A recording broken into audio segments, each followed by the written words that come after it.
नमस्कार दोस्तों, आप देख रहे हैं रहस्य टीवी। दोस्तों, हमारे चैनल पर आपको ऐसी ही डरावनी भूतिया कहानी सुनने को मिलेगी।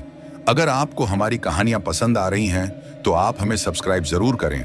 इससे सबसे पहले न्यू वीडियो आप तक पहुंच पाए तो चाहिए आज की कहानी को करते हैं। आज की कहानी हमें भेजी है रामलाल जी ने, तो चलिए सुनते हैं उनकी ही जुबान। मेरा नाम रामलाल है। पिछले 20 सालों से मैं इस पुराने ट्रक, जिसे मैं प्यार से शेरू कहता हूं, को चला रहा हूं। हाईवे मेरे लिए दूसरा घर है। दिन हो या रात, मैंने हर तरह की सड़कों पर ट्रक दौड़ाया है।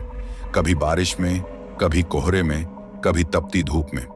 लेकिन उस रात हाईवे नंबर 27 पर जो हुआ, उसे मैं जिंदगी भर नहीं भूल सकता। बात सर्दियों की थी, नवंबर का महीना, और रात के 11:30 बज रहे थे। मैं अकेला था। मेरा मददगार छोटू, जो हर सफर में मेरे साथ रहता था, उस दिन बुखार की वजह से नहीं आया। मैंने सोचा कोई बात नहीं, मैंने पहले भी अकेले सफर किए हैं। लेकिन उस रात का सन्नाटा कुछ अलग था।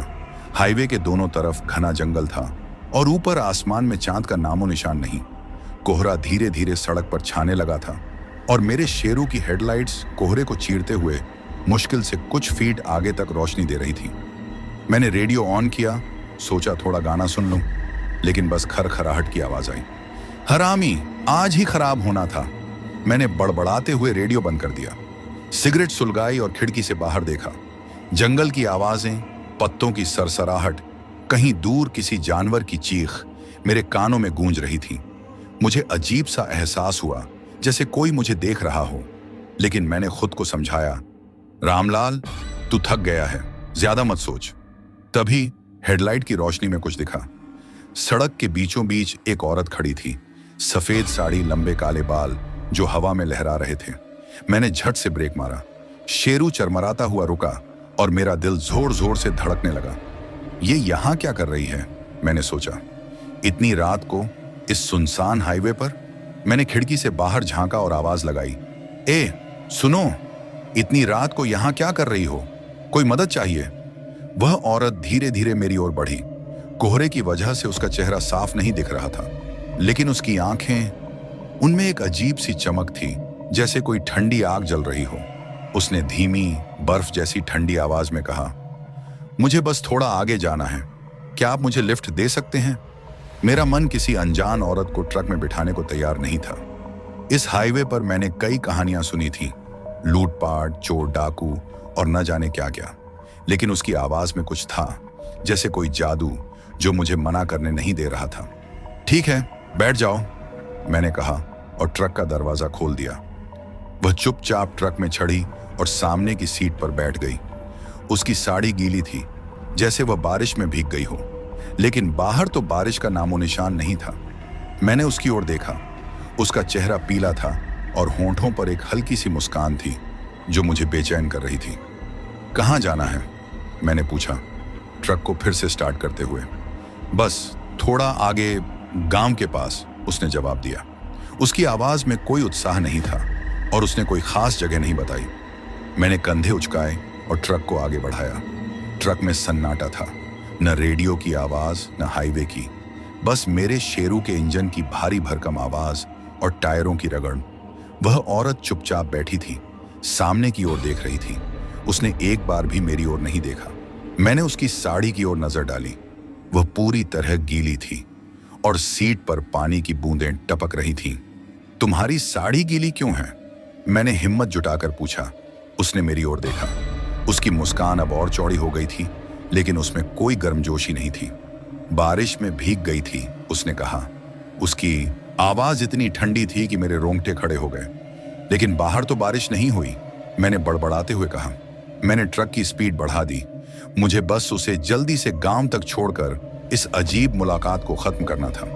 कुछ देर बाद हेडलाइट की रोशनी में फिर से कुछ दिखा। मैंने आंखें मिचमिचाईं। सड़क पर वही औरत खड़ी थी, वही सफेद साड़ी, वही लंबे बाल। मैंने जोर से ब्रेक मारा और ट्रक रुक गया। मेरा दिल जोर जोर से धड़क रहा था। ये क्या माजरा है, मैंने सोचा और पास की सीट की ओर देखा।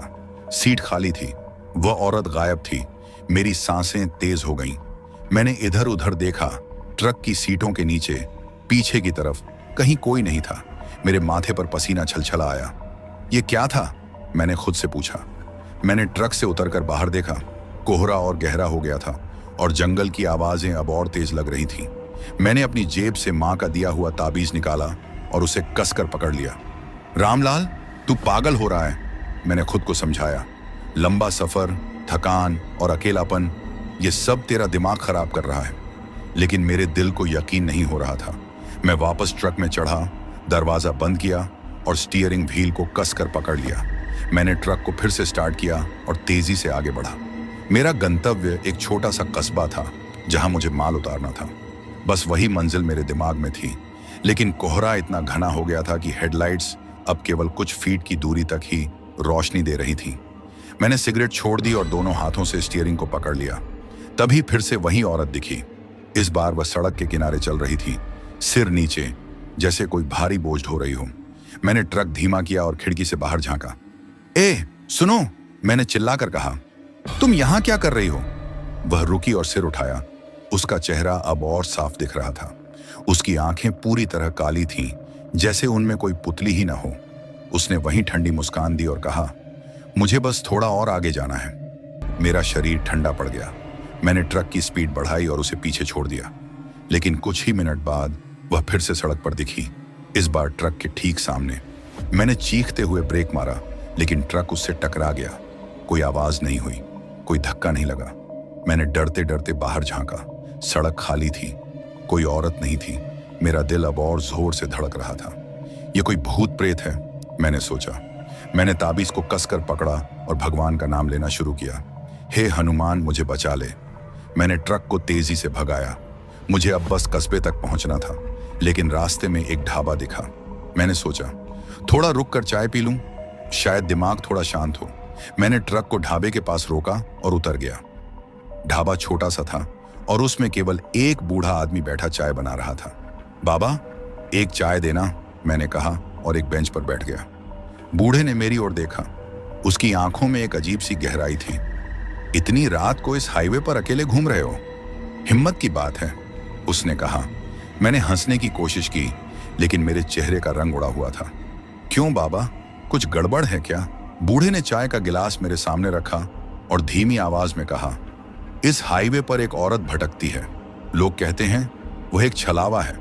कई साल पहले एक ट्रक ड्राइवर ने उसे टक्कर मार दी थी। वह गर्भवती थी। उसकी और उसके बच्चे की मौत हो गई।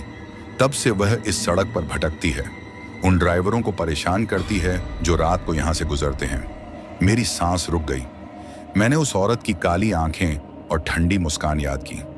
उसका क्या नाम था? मैंने कांपती आवाज में पूछा। कहते हैं उसका नाम माया था, बूढ़े ने जवाब दिया। लेकिन कोई नहीं जानता कि वह सचमुच थी या सिर्फ एक साया। मैंने चाय का गिलास कांपते हाथों से उठाया और एक घूंट पिया। मेरा दिमाग उस औरत को भूल नहीं पा रहा था। बाबा, क्या कोई उससे बच सकता है? मैंने पूछा।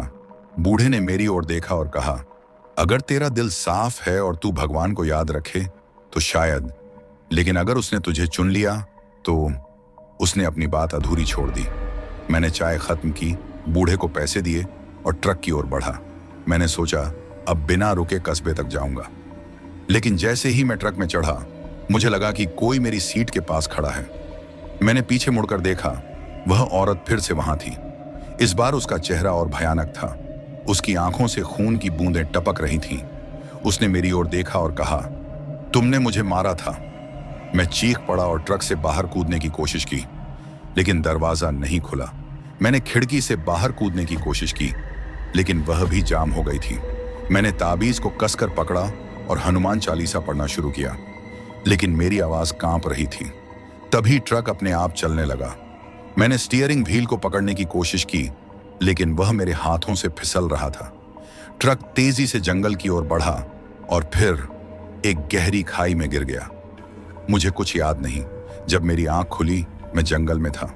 मेरा ट्रक कहीं नहीं दिख रहा था। मेरे शरीर पर खरोंचें थीं और मेरा ताबीज गायब था। मैंने चारों ओर देखा, कोहरा अभी भी था और जंगल की आवाजें अब और डरावनी लग रही थीं। तभी मुझे वह औरत फिर से दिखी। वह दूर एक पेड़ के पास खड़ी थी और उसकी साड़ी से खून टपक रहा था। उसने मेरी ओर देखा और कहा, तुम मेरे साथ रहोगे हमेशा। मैं चीखता हुआ भागा, लेकिन जंगल में रास्ता नहीं था। मैं बार बार उसी पेड़ के पास पहुंच रहा था जहां वह औरत खड़ी थी। उसकी मुस्कान अब और भयानक थी। मुझे नहीं पता मैं कितनी देर तक भागता रहा। मेरे पैर थक गए थे और मेरा दिमाग सुन्न हो चुका था। आखिरकार मैं एक गांव के पास पहुंचा। वहां कुछ लोग मुझे मिले जिन्होंने मुझे बचाया। उन्होंने बताया कि मेरा ट्रक खाई में मिला था, लेकिन मेरा कोई निशान नहीं था। मैंने उन्हें माया की कहानी सुनाई, लेकिन किसी ने यकीन नहीं किया। वे कहते थे कि मैं सदमे में हूं, कि मुझे हेलुसिनेशन हुआ होगा, लेकिन मैं जानता हूं कि मैंने क्या देखा। अब मैं हाईवे नंबर 27 पर कभी नहीं जाता। मैंने ट्रक ड्राइविंग छोड़ दी और एक छोटी सी दुकान खोल ली। लेकिन रात को जब मैं अकेला होता हूं, मुझे लगता है कि कोई मुझे देख रहा है। कभी कभी खिड़की के बाहर कोहरे में मुझे एक सफेद साड़ी वाली औरत दिखती है, और उसकी आंखें वे अब भी वैसी ही हैं, काली, ठंडी और खाली।